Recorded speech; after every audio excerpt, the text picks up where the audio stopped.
Disqualify कर दिया गया है, लेकिन वो मिनिमम क्वालिफिकेशन पर है। सरकार चाहे तो फिर डबल बेंच में जा सकती है, रिव्यू पिटीशन दाखिल कर सकती है। शिक्षक चाहेंगे, जो अभ्यर्थी जिनको हटाया गया है, जो घायल हुए हैं वो जाएंगे, और इतने आसानी से नहीं होता है।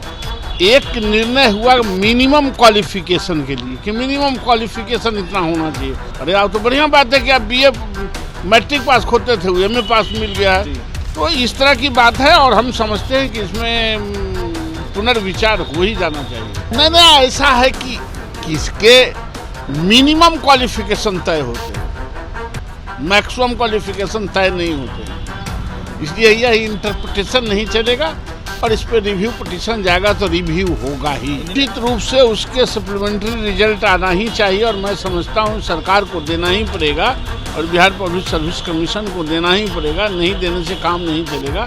जो आपने कमिट किया है, जो आप एडवर्टाइज किया है पदों को, उतना पूरा नहीं हुआ तो सप्लीमेंट्री रिजल्ट आपको देना ही पड़ेगा। बीजेपी एमएलसी नवल किशोर यादव हमारे साथ जुड़ेंगे, बात करेंगे। नवल जी, इन दिनों छठे चरण में बहाल हुए शिक्षकों को लेकर खबरें सामने निकल के आ रही है। ऐसे में बीएड धारक शिक्षकों को बाहर कर दिया गया है। 22,000 संख्या बताई जा रही है। पटना हाईकोर्ट का आदेश है।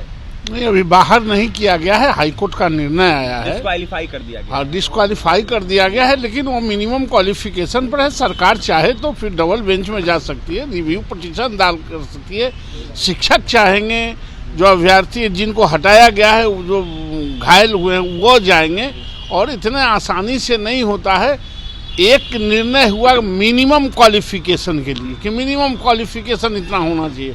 मैक्सिमम क्वालिफिकेशन पर दुनिया में कहीं बैंड नहीं है। तो अगर आप मैट्रिक पास खोजते हैं, कोई एमए पास मिल जाएगा तो आपको गड़गड़ कहाँ हो जाएगा।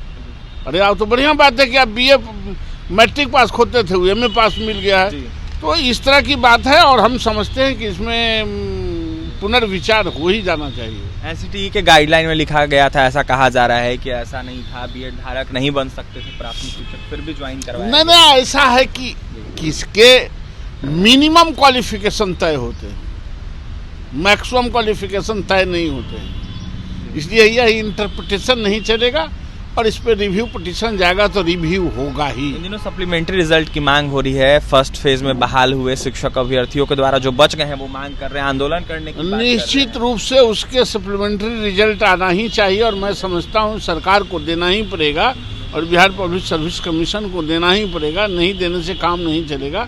जो आपने कमिट किया है, जो आप एडवर्टाइज किया है पदों को, उतना पूरा नहीं हुआ तो सप्लीमेंट्री रिजल्ट आपको देना ही पड़ेगा। देखिए, सप्लीमेंट्री रिजल्ट की मांग कर रहे बीजेपी एमएलसी नवल किशोर यादव। ऐसे में क्या कुछ कह रहे थे।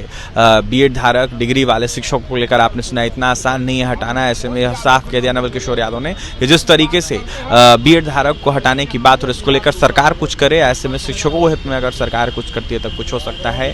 कोर्ट में भी दोबारा जा सकती है और कहीं ना कहीं उनके हित में बात कर सकती है। ऐसे में क्या कुछ कह रहे थे नवल किशोर यादव, आपने सुना है। नवल किशोर यादव ने यह साफ कहा है कि जो सप्लीमेंट्री रिजल्ट है, फर्स्ट पेज में जो बहाल हुए शिक्षक थे, उनको देखते हुए सप्लीमेंट्री रिजल्ट जारी करना चाहिए। तो वहीं बीजेपी एमएलसी नवल किशोर यादव शिक्षक बहाली में फर्स्ट फेज को लेकर क्या कुछ करते हैं आपने सुना है। और भी तमाम खबरों के लिए NBC 24 के साथ बने रहे हैं। अब देखने वाली बात यह होगी सेकंड मेरिट लिस्ट या फिर सप्लीमेंट्री रिजल्ट कह सकते हैं, वो कब तक जारी होगा। लेकिन फिलहाल लगातार बिहार में मांगे उठ रही है। अभ्यर्थी आंदोलन करने के लिए कहीं ना कहीं लगातार बातें कर रहे हैं, और यह साफ कहते हुए नजर आ रहे हैं कि आंदोलन हम करेंगे अगर सेकेंड मेरिट लिस्ट या फिर सप्लीमेंट्री रिजल्ट नहीं जारी हुआ तब। नवल किशोर यादव की आपने तमाम बातें सुनी है। छठे चरण के शिक्षकों को लेकर क्या कुछ करते हैं आपने वो भी सुना है। और तमाम खबरों के लिए NBC 24 के साथ बने रहे। पटना से सहयोगी अमित के साथ अभिषेक।